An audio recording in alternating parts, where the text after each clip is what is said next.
Today's Sunshine Note is titled, The First Time You Met. My ears had heard of you, but now my eyes have seen you. Job 42:5. Try to think of someone in your life that you love with all your heart.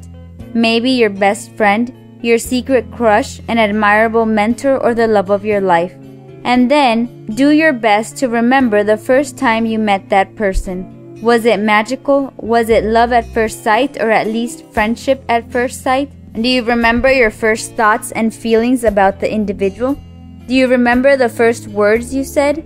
As I ask you these questions, I'm thinking of my son. You could say that I met him in stages. The first time I heard him, he was only the rhythmic pound, pound, pound of a heartbeat through the monitor. Then, the first time I saw him, he was a tiny little squibble on the ultrasound machine that kicked his little feet and rubbed his cheek with his tiny little fist. The first time I felt him, he was like a flutter in my stomach. I hardly even knew what it was. So I was kind of like Job in the verse above. My ears had heard about him, but I hadn't literally seen him yet.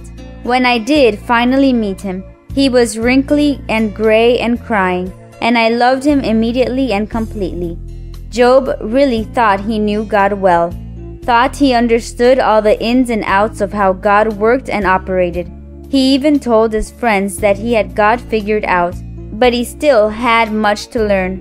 When God finally showed up and talked about the many things he had done and was responsible for, Job saw God in a new light.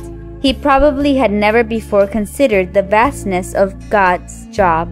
It was as if he were seeing God for the very first time.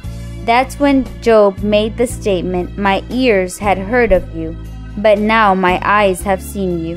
Apparently, it's when we take time to consider who God is and just how much He has done that we finally begin to see Him well. Have you only heard of God? Or do you feel as though you have actually seen Him at work in your world, in the Bible, in your own life?